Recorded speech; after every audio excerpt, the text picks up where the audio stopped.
नमस्कार स्टूडेंट्स, कैसे आप सब लोग। आशा करता हूँ कि आप लोग बढ़िया होंगे। और मैं नवल सर अपने YouTube चैनल पर आपका स्वागत करता हूँ। लगातार आपका जो सपोर्ट मुझे मिल रहा है उस सपोर्ट के लिए बहुत बहुत धन्यवाद बेटा।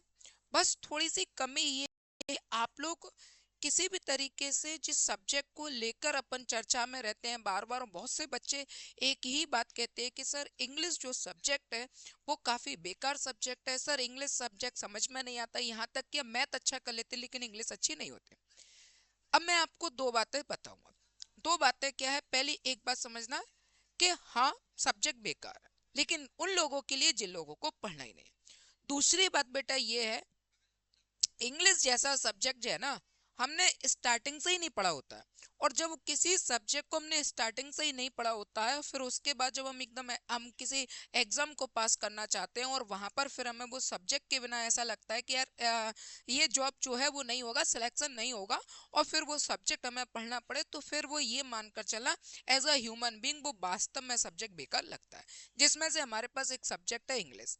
इंग्लिश सब्जेक्ट हमें कहीं ना कहीं यही लगता है कि यार पता नहीं क्यों नहीं आता, क्या बात है क्या नहीं है, और तमाम चीजें होती है क्योंकि बुकेब अलग है, ठीक है। इसके अलावा वन वर्ड है, कॉम्प्रहेंशन है, तमाम चीजें होती है।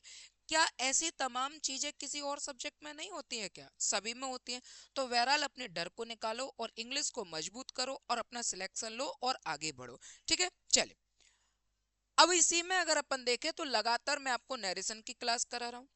नरेशन में अगर अपन देखें तो नरेशन में सबसे पहले अपन देखेंगे कि नरेशन होता क्या है, समझते क्या है। ये देखो, नरेशन नरेशन के दो भाग होते हैं। एक भाग होता है डायरेक्ट और एक होता है इनडायरेक्ट। डायरेक्ट और इनडायरेक्ट।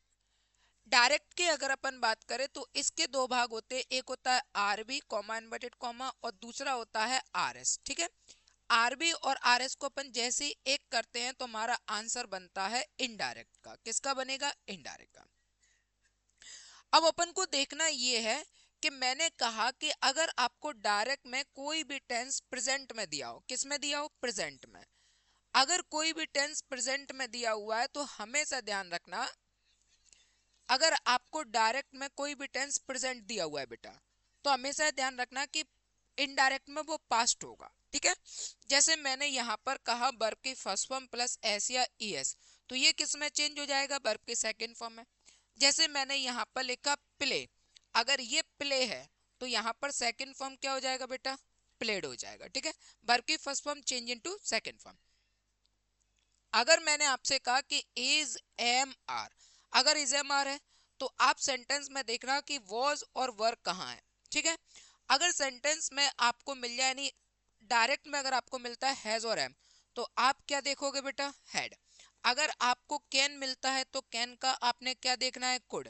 अगर आपको यहाँ पर मे लिखा मिल जाए तो मे का आपने क्या देखना है? माइट। यानी किसी भी चीज में अगर आपको वो प्रेजेंट दे रहा है तो प्रेजेंट का आपको क्या करना है? पास्ट देखना है। ठीक है, आपको ऑप्शन मिलेंगे, ऑप्शन के हिसाब से आपको आंसर लेना है। इसी के बाद में अगर अपन बात करें तो कुछ और वर्ड होते हैं, जैसे आपको मिल जाए दिस, तो दिस का क्या हो जाएगा बेटा? दैट हो जाएगा। ठीक है, यहाँ अपन ने लिखा जैसे टुडे, तो टुडे का यहाँ पर अपन क्या लिखेंगे? That day. इस तरीके से जो प्रेजेंट होगा वो आपका कुल मिला के पास्ट में चेंज होगा होगा 100% है। अब अपन इसमें देखेंगे कि यहां तक तो अपन आ गए। अब अपन को आगे समझना है वो चीज क्या है कि अपने पास 100% कोई क्वेश्चन दिया हुआ, कितने परसेंट दिया हुआ है? 100%। अगर अपने पास 100% क्वेश्चन दिया हुआ है तो 100% में से 70% आपका आंसर हेल्पिंग वर्ब पे या फिर टाइम्स ऑफ एडवर्ब से हो जाएगा। टाइम्स ऑफ एडवर्ब, इस पर आपका क्वेश्चन हो जाएगा, जिन्हें अपन कहते हैं कीवर्ड्स। इनको अपन क्या नाम देंगे बेटा? कीवर्ड्स। किसी भी कीवर्ड्स को पकड़ो और अपना आंसर आ जाएगा। फिर इसके बाद अपन करेंगे कि 100 में से 70% अगर ये, तो 30% क्या होता है? 30% में अपन कहेंगे कि अदर्स रूल या अदर्स रूल। और किसी भी क्वेश्चन का जब आंसर आना होगा तो यकीन मान के चलना कि जैसे 70% में आपका आंसर आएगा तो 30% में भी वही रूल लगेंगे जो 70% में यूज किए जाएंगे। फिर 70 और 30% का मतलब क्या है? 70% का सीधा सीधा मतलब ये है कि क्वेश्चन आपका 70% तक तो टूट जाएगा। अब 30% में बात क्या होगी? जो रूल आपके 70% में लगेंगे वही रूल आपके 30% में भी लगेंगे। बहरहाल दोनों में क्या अंतर रहेगा? दोनों में अंतर ये रहेगा कि अगर कोई क्वेश्चन 30% में फंस गया तो वो क्वेश्चन सिर्फ और सिर्फ, अगर क्वेश्चन के हिसाब से देखेंगे तो वो क्वेश्चन सिर्फ और सिर्फ थोड़ा सा डिफिकल्ट हो जाएगा, या मैं कह सकता हूं उसका लेवल जो होगा वो थोड़ा सा एडवांस हो जाएगा, यानी एडवांस लेवल में आ जाएगा, और इससे ज्यादा कुछ होने वाला नहीं है उसमें। ठीक है, तो यहाँ पर आपका आंसर फिर भी 70% में आ ही जाएगा, चाहे आपका 30% का क्वेश्चन बनना, उससे कोई फर्क नहीं पड़ेगा, तब भी आपका आंसर आ जाएगा। ठीक है, चलिए आप इसको नोट कर लेना बढ़िया तरीके से, फिर अपन आगे बढ़ते हैं। देखिए, पहला क्वेश्चन लिखा हुआ है 211 नंबर का, यानी 200 क्वेश्चन तक अपन लगभग कर चुके हैं। इसके बाद में 211 है, क्वेश्चन लिखा है he said comma and butted comma I will come again. तो क्वेश्चन जो लिखा हुआ है इसमें इस वाले भाग में सबसे पहले अपन ने देखा बिल, बिल को उठाया, और अपन को अच्छे से पता है बिल का क्या होता है, बुड होता है। ठीक है, इसका पास्ट पकड़ो, बिल का अगर बुड होता है तो बिल का बुड पास्ट उठाओ, क्या हो जाएगा आपको, देखो ये लिखा अपन ने बिल का बुड। अब बिल का बुड उठाओगे तो यहाँ पर क्या है, बिल, तो ये आंसर नहीं होगा। यहाँ पर इज है, ये आंसर नहीं होगा। ये विल है, ये आंसर नहीं होगा। यहाँ पर देखा बुड, तो आंसर हो गया फोर्थ वाला। और चारों ऑप्शन में अगर अपन देखें तो चारों ऑप्शन में बुड केवल एक ही जगह दे रहा था, तो आंसर हमारा वो हो गया। आप कहोगे सर इसी को, अब देखो आगे ना आंसर, केवल हमने क्वेश्चन में विल पकड़ा और विल से हमारा आंसर आ गया। मान लीजिए कि अगर इस क्वेश्चन में चारों ऑप्शन में बुड होता, तो अगर चारों ऑप्शन में ही बुड होता तो वुड से तो हमारा काम नहीं बनता, तो फिर अपन 30% में कह सकते थे कि यार क्वेश्चन थोड़ा डिफिकल्ट कर दिया, अब अपन को बिल को छोड़कर और भी दूसरा कीवर्ड देखना पड़ेगा। लेकिन बहरहाल चाहे 70% आंसर हो और 70% में हो चाहे 30% में हो, आपका आंसर तब भी आना है, 100% आना है। चले आगे देखें। अब इसके बाद अगर अपन अगले क्वेश्चन पर बात करें तो अगला क्वेश्चन लिखा हुआ है 212, my principal told me comma and but comma don't conduct any test tomorrow. तो यहाँ पर अगर अपन बात करेंगे तो ये हो गया डोंट, और कंडक्ट क्या हो गया, वर्ब के फर्स्ट फॉर्म। तो ये कुल मिलाकर ये जो वर्ब के फर्स्ट फॉर्म लिखा हुआ है, ये वर्ब के फर्स्ट फॉर्म, ये कुल मिलाकर जो सेंटेंस है ये हो रहा है इंपेरेटिव। ये सेंटेंस क्या हो रहा है बेटा, इंपेरेटिव। और इंपेरेटिव में भी ये सेंटेंस कौन सा हो रहा है, नेगेटिव, क्योंकि यहाँ पर क्या लिखा हुआ है, डोंट। तो इंपेरेटिव में ये हो गया नेगेटिव। अब आपने करना क्या है, आपको चीज समझना है कि इंपेरेटिव क्वेश्चन अगर आपको दिया हुआ हो, ये लिखा अपन है इंपेरेटिव, अगर इंपेरेटिव दिया हुआ और इंपेरेटिव क्वेश्चन अगर सिंपल हो, ठीक है, या तो सिंपल होगा या फिर वो क्या होगा बेटा, नेगेटिव होगा। और हमें किसकी जगह पर क्या यूज करना है, कॉमा इनवर्टेड कॉमा। तो कॉमा इनवर्टेड कॉमा की जगह सेंटेंस सिंपल दिया है तो हम किसका प्रयोग करते हैं, टू का। और सेंटेंस अगर नेगेटिव दिया है तो अपन किसका प्रयोग करते हैं, नॉट टू का। आप पूरे सेंटेंस में केवल यही चीज आप देखो कि नॉट टू कहाँ दिया हुआ है। पहले वाले में गए अपन को नॉट टू मिल गया, ठीक है, दूसरे वाले में गए अपन को नॉट टू मिल गया, तीसरे वाले में डोंट है तो ये हट गया, और फोर्थ वाले में गए तो अपन को फिर से नॉट टू मिल रहा है, तीनों में नॉट टू मिला है। यानी एक पहला तरीका ये था। अब अपन देखेंगे कि पहले तरीके से कॉमा इनवर्टेड कॉमा की जगह नेगेटिव क्वेश्चन है तो नॉट टू आएगा, और नॉट टू अपने तीन ऑप्शन में हो रहा है। अब अपन को क्या करेंगे कि अब अगर तीनों ऑप्शन में हो रहा है तो और ज्यादा वेरिएशन देखेंगे। तो दूसरे वेरिएशन में अपन ने उठाया टुमारो, टुमारो को उठाया तो अपन देखेंगे टुमारो का होता है द नेक्स्ट डे। इसका क्या बनता है बेटा, द नेक्स्ट डे। तो आपने यहाँ पर लिखा कि ये मैंने देखा टुमारो, और टुमारो को अपन किस में बदलेंगे, द, और ये लिखा अपन ने नेक्स्ट डे में, दूसरा कीवर्ड है ये। तो आप देखो नेक्स्ट डे किसमें है, ये टुमारो का टुमारो है तो ये हट गया। इसके बाद में ये टुमारो का टुमारो है, ये भी हट गया, और ये लिखा द नेक्स्ट डे। तो आंसर यहाँ पर अपना कौन सा हो गया, फोर्थ वाला। आंसर कौन सा हो गया, फोर्थ वाला। वहीं अगर अपन इसी क्वेश्चन को और देखें तो एक चीज हमको समझ में आना चाहिए कि जब अपन किसी टॉपिक को कंप्लीट कर लेते हैं तो टॉपिक को कंप्लीट करने के बाद, टॉपिक को कंप्लीट करने के बाद हमेशा ध्यान देना चाहिए कि हम उस पर ज्यादा से ज्यादा प्रैक्टिस करें। जितनी ज्यादा प्रैक्टिस करोगे उतना ज्यादा अपन अच्छे से और अच्छे से अपना जो टॉपिक है वो निखर के आएगा। सबसे पहले अगर अपन देखें तो यहाँ पर अपन ने कहा कि कॉमा इनवर्टेड कॉमा पकड़ लो। हो सकता है तब तक किसी की निगाह इस पर चले जाए कि यार टुमारो पकड़ लेते तो क्या होता, द नेक्स्ट होता। पूरे ऑप्शन में केवल एक ही जगह द नेक्स्ट है, तुम्हारा आंसर ये भी हो सकता है। तो ये तो अपने अपने ऊपर है, इसको कोई टीचर नहीं सिखा सकता। मैंने कहा दो स्टूडेंट थे, ए और एक था बी। ए ने दो रास्ते अपनाए, एक अपना है कॉमा इनवर्टेड कॉमा का, तो उसने देखा नॉट टू, ठीक है, और फिर उसने देखा टुमारो। आंसर तो आएगा, तब भी आएगा, ठीक है। उसने ए ने ये अपनाया और बी ने डायरेक्ट देखा कि टुमारो, और उसने देखा कि टुमारो का द नेक्स्ट डे होता है, और इतने में उसने देखा कि जो ए था वो जब तक कॉमा इन्वर्टेड कॉमा के हिसाब से क्वेश्चन को सही करने में लगा था, तब तक बी वाले ने टुमारो देखा, और टुमारो के हिसाब से उसने देखा द नेक्स्ट डे आएगा, और द नेक्स्ट डे पूरे 4 ऑप्शन में केवल फोर्थ वाले में था, तो उसने कहा ये हो गया मेरा आंसर। तो वही ए जो है उसको मान के चलिए कि 5 से 7 सेकंड लग गया, और जो ए बी है उसको लग गया मुश्किल से 2 सेकंड लगा। तो यहाँ पर अगर ए को 7 सेकंड लग रहे हैं और बी को अगर 2 सेकंड लग रहा है, तो यहाँ पर 5 सेकंड का फर्क आ गया। और ये फर्क कब कब आप कम कर पाओगे, ठीक है, इस फर्क के बारे में आप कब बात कर पाओगे, जब आपने बहुत अच्छी प्रैक्टिस की होगी तब, ठीक है। चले आगे बढ़े। चले अगला क्वेश्चन जैसे लिखा हुआ है, तो क्वेश्चन अगर लिखा हुआ है तो बिल्कुल सिंपल सा चलना है कि अपन ने लिखा सेल। अब अपन को अच्छे से पता है कि सेल के दो चीजें होती है, सेल का शुड होता है और सेल का बुड होता है, ठीक है, दोनों होते हैं। अगर सेंटेंस में अपन एडवाइस दे रहे हैं तो क्या हो जाएगा, शुड हो जाएगा, और अगर अपन जनरल बात रख रहे हैं तो फिर यहाँ पर क्या हो जाएगा, बुड हो जाएगा। आप देखो कौन सा है, तो यहाँ पर सेल है, यहाँ पर बिल है, और यहाँ पर कैन है, तो ये तो वैसे ही हट गए।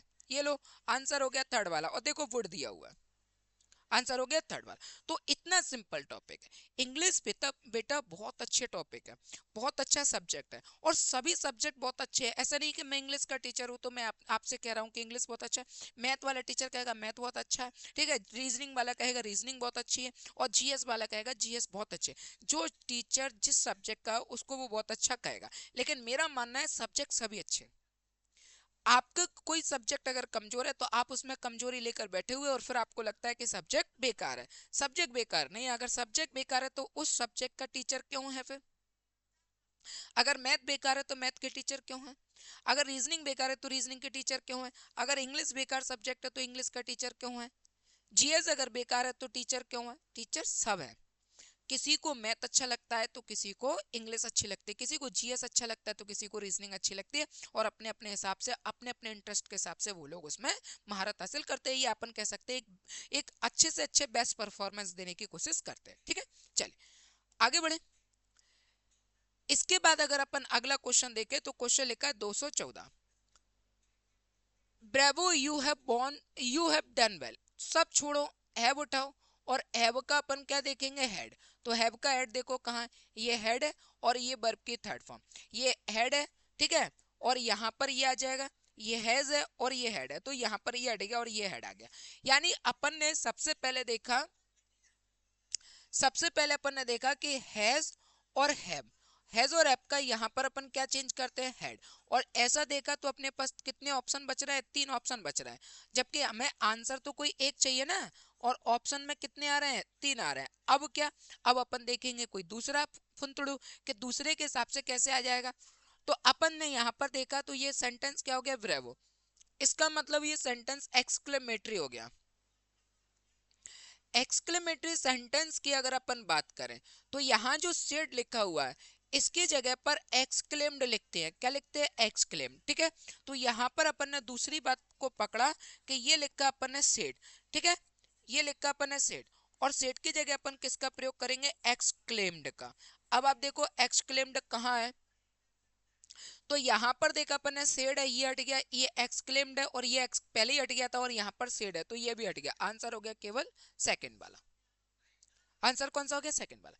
अब अगर आप प्रैक्टिस करते हो, आप दूसरे तरीके से जाते हो तो डायरेक्ट ही देख लेते हैं कि ब्रेवो लिखा हुआ है, और ब्रेवो के हिसाब से अगर अपन क्वेश्चन को देखेंगे तो एक्सक्लेमेटरी हो गया, और एक्सक्लेमेटरी में सेड की जगह पर एक्सक्लेम विद जॉय या फिर सोरो या एक्सक्लेम्ड अकेला लगता है। अगर अपन इसी क्वेश्चन को एक्सक्लेम्ड के हिसाब से करते तो सेड वाला हटा देंगे, यहाँ सेड वाला ये दो ये हटा देंगे, अब केवल अपने पास ये दो ऑप्शन बचे, दोनों को मैच करते और अपना आंसर आ जाता, ठीक है। The boy exclaimed that he had done well, और the boy exclaim that he has done well. तो अपन को पता है कि हैव का क्या होगा, हेड होगा, तो आंसर हो जाता हमारा सेकंड वाला। आप प्रैक्टिस जितनी ज्यादा मजबूती से करोगे उतना ज्यादा आपको ऑप्शन के हिसाब से पकड़ना आएगा। आप सोचो कि ना तो नहीं होगा। चलिए थोड़ा सा सिलेबस पे बात कर लेते हैं।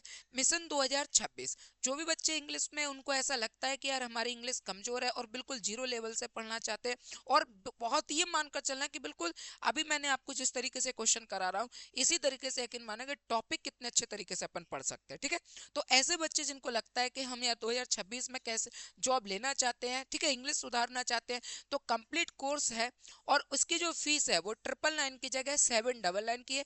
क्यों? क्योंकि आपको न्यू ईयर ऑफर दिया गया है। ठीक है, आपकी भी जो नई साल है वो आपके लिए भी अच्छी हो और मेरे लिए भी अच्छी हो। ठीक है, तो आपको करना क्या है, एप्लीकेशन डाउनलोड करना है the Naval sir group of education की, और उस पर पेड कोर्स करके आपको लाइव क्लास में जुड़ना है। बाद बाकी सारी चीजें आपको एडमिशन लेते समय समझा दिया जाएगा। सिलेबस में क्या क्या रहेगा, तो ये रहेगा आपका एडवांस टॉपिक और ये रहेंगे अपने पार्ट्स ऑफ स्पीच के। एडवांस में time, tense, voice, question tag, narration, conjunction, syntax. और वहीं अगर अपन इनकी बात करेंगे तो यहाँ पर अपने पास रहेगा noun, pronoun, verb, adverb, adjective, preposition, article, modal verb और फिनिट वर्ब्स। ठीक है, चले इसके बाद अगर अपन आगे बात करें तो ये सबसे इंपॉर्टेंट रहता है अपना वोकैब का। वोकैब को भी हमें टॉपिक की तरह पढ़ेंगे। वोकैब को भी जैसे हम नरेशन पढ़ना है वैसे हमें वोकैब को भी टॉपिक की तरह पढ़ना है। ठीक है, तो वोकैब है, वोकैब में सिनोनियम और एंटोनियम अपन को पढ़ना अलग अलग के हिसाब से नहीं, अपन किसी भी वर्ड के और दिए हुए सिमिलर वर्ड पढ़ेंगे। अब वो उसमें से चाहे सिनोनियम पूछ ले या फिर इसके अलावा अपोजिट पूछ ले, इससे हमें कोई मतलब नहीं है। वन वर्ड है और इडियम एंड फ्रेजल वर्ब्स है। इसके बाद में अगर अपन आगे बात करें तो यहाँ पर कॉम्प्रहेंशन आता है, लास्ट पोर्शन। कॉम्प्रहेंशन किस तरीके से करना चाहिए, क्या कॉम्प्रहेंशन आने के लिए बहुत अच्छी इंग्लिश आना जरूरी है क्या, क्या उसकी हिंदी निकालना जरूरी है क्या? अगर कॉम्प्रहेंशन में जो पैराग्राफ दिया अगर अपन उसकी हिंदी नहीं निकाल पाए तो क्या आंसर नहीं दे पाएंगे, तो क्या करेंगे? तो ये सारी चीजें आपको एक एक एक करके धीरे स्टेप बाय स्टेप समझाया जाएगा। ठीक है, इंग्लिश लेकिन हिंदी मीडियम वाली, इंग्लिश लेकिन हिंदी मीडियम वाली बिल्कुल जीरो लेवल से, बिल्कुल जीरो लेवल से। ठीक है, बिल्कुल जीरो लेवल से, तो यहाँ पर आप लोग इजिली सीख सकते हो। और कोर्स फीस कितना है बेटा? केवल 799। चले इसके बाद देखते हैं अपन क्वेश्चन पे आ जाते हैं।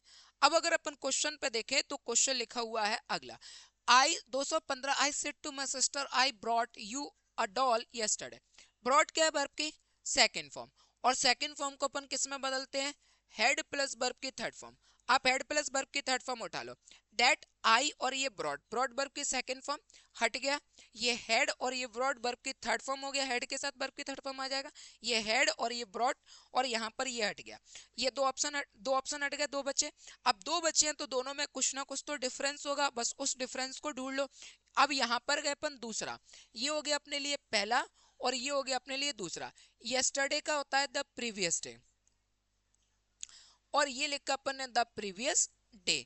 अब आप इसको देखो, द प्रीवियस डे किस में दिया हुआ है, तो यहाँ पर अपन ने देखा सेकंड वाले में द प्रीवियस डे दिया हुआ है, और अगर अपन थर्ड वाले में देखेंगे तो यस्टरडे दिया हुआ है, तो ये हट गया, आंसर हो गया आपका सेकंड वाला। ठीक है, और अगर आप इस दूसरे के हिसाब से जाओगे कि यस्टरडे के हिसाब से जाना चाहते हो, जैसे एक बच्चा यहाँ पर पहले गया है, पहले किसके हिसाब से गया? वर्ब की सेकंड फॉर्म, उसने देखा वर्ब की सेकंड फॉर्म तो हेड प्लस वर्ब की थर्ड फॉर्म में बदलेगा। फिर दूसरा वाला गया, उसने कहा कि ये जो यस्टरडे लिखा हुआ है इस यस्टरडे का होता है द डे बिफोर, या ये द प्रीवियस डे ये होता है, तो ये आ गया। जबकि ये हो गया ए बंदा, और बी, बी ने देखा कि मैं डायरेक्ट यस्टरडे पकड़ लेता हूँ, आप कोई भी कीवर्ड ले सकते हो, इससे कोई दिक्कत नहीं। उसने देखा यस्टरडे ले लेता हूँ, तो यस्टरडे का क्या हो जाएगा? The previous day. और जैसे ही वो प्रीवियस डे देखेगा तो उसके यहाँ पर ये दोनों ऑप्शन कट गए थे, उसके ये दोनों ऑप्शन बचे। अब दोनों ऑप्शन के बाद में जब दो ऑप्शन में कंपैरिजन करेगा तो वो क्या देखेगा कि यहाँ पर वर्ब की सेकंड फॉर्म दी है और वर्ब की सेकंड फॉर्म किस में चेंज हो जाएगा? हेड प्लस वर्ब की थर्ड फॉर्म में। तो इन दोनों में हेड कहाँ लगा? इस वाले में, तो आंसर आ जाएगा। ठीक है, कोई ऐसे जाके ऐसे आ सकता है, कोई ऐसे जाके ऐसे आ सकता है, इससे कोई फर्क नहीं पड़ता, ये तो प्रैक्टिस के ऊपर है। ठीक है, अब ये तो आपको प्रैक्टिस करना है, कोई ऐसे गया और ऐसे आया, तो ये तो आपके प्रैक्टिस के ऊपर है कि आप कैसे। अब वहीं पर भी ऐसे गया और ऐसे गया और ऐसे आ गया, तो ये आपकी प्रैक्टिस के ऊपर है, आप इस प्रैक्टिस जितनी ज्यादा करोगे उतना आप निखर के आगे आओगे। ठीक है, चल इसके बाद देखा अपन ने अगला क्वेश्चन, अगले क्वेश्चन में फिर कीवर्ड उठाएंगे, कीवर्ड के हिसाब से देखो आंसर क्या है।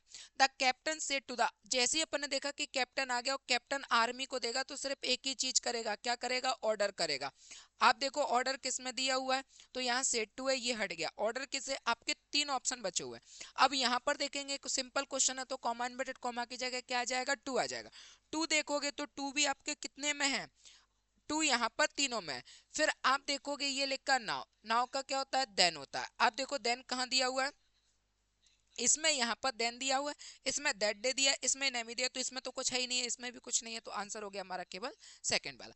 और अगर अपन आप इस क्वेश्चन को देखो, जितनी ज्यादा प्रैक्टिस करे उतना, अगर कोई आप इस क्वेश्चन को सीरियसली लोगे तो नाव, और नाव की जगह ये दिक्का अपन ने देन, आप देखो देन केवल एक ही ऑप्शन में था, वो हो गया आपका आंसर, इतना भी जाना जरूरत नहीं था। ठीक है, अगर आपको लगता है कि सर ये क्या है, ये नाव, और नाव का अपन अच्छे से पकड़ते हैं, क्या हो जाएगा देन, और देन केवल एक ही में है, तो आंसर हो जाएगा सेकंड वाला। ये क्वेश्चन आया हुआ है और इसी तरीके से आपको एग्जाम में भी करना है। ठीक है, चलिए इसके बाद अगला देखा 217, we have lived here for a long time. ये हैव है, यहाँ पर ये किसकी बात कर रहा है, हैव की। हैव प्लस वर्ब की third form, have plus verb की थर्ड फॉर्म किस में चेंज हो जाएगा, हैड प्लस वर्ब की थर्ड फॉर्म में, ये चेंज हो जाएगा हैड प्लस वर्ब की थर्ड फॉर्म में। तो आप इसको चेंज कर लो, हेड प्लस वर्ब की थर्ड फॉर्म कहाँ है, ये हैव है, ये हट गया, ये डायरेक्ट वर्ब की सेकंड फॉर्म है, ये हट गया, ये हैव हेड है और ये हैव है, ये हट गया, आंसर हो गया केवल थर्ड वाला। सेंटेंस को ज्यादा डिटेल में जाने की भी जरूरत नहीं पड़ रही। जो बच्चे ये समझते कि एग्जाम सेंटर पे हम जा रहे हैं और हमको लगता है कि हम सबको ये दिखाना चाहते हैं कि देखो हमें इंग्लिश आती है, फिर सिलेक्शन नहीं होगा। वो दिखाना चाहता है कि देखो मुझे मैथ पूरा आता है, वो नहीं होगा। आप चीजों आप अगर इस तरीके से चलोगे तब जाके आपका सिलेक्शन कहीं आपके हाथ में। द टीचर से, टीचर ने हमसे कहा Gandhi ji was born in India. इस तरीके के जो सेंटेंस होते हैं किसी के जन्म मरण से संबंधित होते हैं, तो ये माने जाते हैं universal truth, universal truth.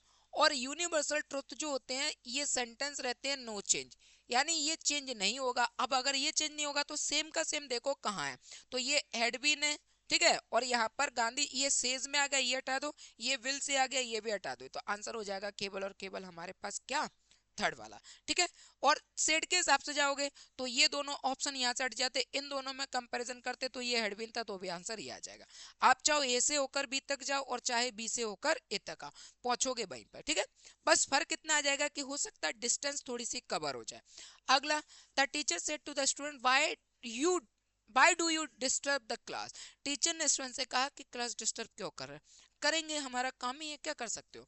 Y और डू क्या है, हेल्पिंग वर्ब, यू क्या हो गया हमारे लिए सब्जेक्ट, और डिस्टर्ब क्या है, वर्ब की फर्स्ट फॉर्म। हमेशा याद रखना, कभी भी अगर आपको डू प्लस वर्ब की फर्स्ट फॉर्म मिल जाए तो याद रखना ये वर्ब की सेकंड फॉर्म में चेंज होगा। किस में चेंज होगा, वर्ब की सेकंड फॉर्म में। आप देखो वर्ब की सेकंड फॉर्म कहाँ है, ठीक है, तो यहाँ पर ये लिखा वर्ब की सेकंड फॉर्म डिस्टर्ब, ये हेड प्लस वर्ब की थर्ड फॉर्म हो गया, तो हमें हेड नहीं चाहिए, हटा दो। ये ही और ये डिस्टर्ब्ड वर्ब की सेकंड फॉर्म है, इसके बाद ये हेड है, ये हटा दो, दो ऑप्शन हट गए, दो ऑप्शन अपने पास बचे। अब दोनों में अपन मैच करेंगे। सेंटेंस जो है वो इंटरोगेटिव है, इंटरोगेटिव है तो सेट की जगह पर किसका प्रयोग करते हैं अपन, आस्क्ड का, तो ये हट गया, आंसर हो गया थर्ड वाला। क्लियर हो रहा है, आंसर हो गया थर्ड वाला। चलिए इसके बाद अगर अपन आगे देखें, Rita said to me comma inverted comma will you lend me this class. अब इस क्वेश्चन को देखेंगे, थोड़ा सा वेरिएशन हो गया, यानी हर ऑप्शन जो दिया, हर ऑप्शन के स्टार्टिंग में ये तो आना ही है रीता आस्क में, तो उसको अलग रख दिया, और फिर उसके आगे का जो बनेगा वो आपको सेंटेंस यहाँ पर ऑप्शन में रख दिया। हमें कोई फर्क नहीं पड़ना, हमें देखा कि विल है, विल को उठाया और किस में चेंज किया, वुड में। आप देख लो वुड कहाँ है, ये विल है, ये हट गया, ये दोनों वुड बचे हुए तीन, ये वुड नहीं होगा क्योंकि यहाँ पर कॉमा इन्वर्टेड कॉमा की जगह इफ नहीं दिया, तो ये हट गया। अब अपने पास दो ऑप्शन बचे, दो में, एक में आई है और एक में सी है, तो यहाँ पर क्या है, यू को मी से बदलेंगे, तो यू को मी से बदलेंगे क्या हो जाएगा, आई, इसका मतलब आंसर हो गया, क्लियर हो गया, आंसर हो गया हमारे पास फर्स्ट वाला। ठीक है, चले इसके बाद देखें, तो इसके बाद अब आपका फिर से है, तो जो भी बच्चे न्यू ईयर में अपना कोर्स कंप्लीट करना चाहता है तो फीस ओनली केवल 799 है, और एप्लीकेशन आप डाउनलोड कर सकते हो द नवलसर ग्रुप ऑफ एजुकेशन के। एडमिशन से संबंधित किसी भी क्वेरी के लिए आप 9584 121 और 421 पर आप इजिली व्हाट्सअप कर सकते हो, व्हाट्सअप करके आप जानकारी ले सकते हो, कोई दिक्कत नहीं है बेटा, ठीक है। क्योंकि अपन छोटा सा मटका भी खरीदते हैं तो भी उसको ठोक बजा कर लेते हैं, और ये तो पूरा सिलेबस है, ठीक है, हमारा सिलेक्शन सिलेक्शन वाली बात है। तो आप खूब अच्छे तरीके से समझदारी से और अच्छे से अपना डिसीजन लेकर, ठीक है। और बस मैं यही कहना चाहूंगा कि अगर आप इंग्लिश को पढ़ना चाहते हो, इंग्लिश को इंजॉय लेना चाहते हो, कोई भी व्यक्ति अपने किसी भी सब्जेक्ट को या किसी भी काम को तब बहुत अच्छा कर सकता है अगर वो उसमें एंजॉय लेना सीख जाए तो। और इसी एंजॉय के साथ अपन पूरे सिलेबस को भी कंप्लीट करेंगे केवल 799 में, ठीक है। चलिए, अब आपके ऊपर है, आप कैसे करना चाहते हो इसको।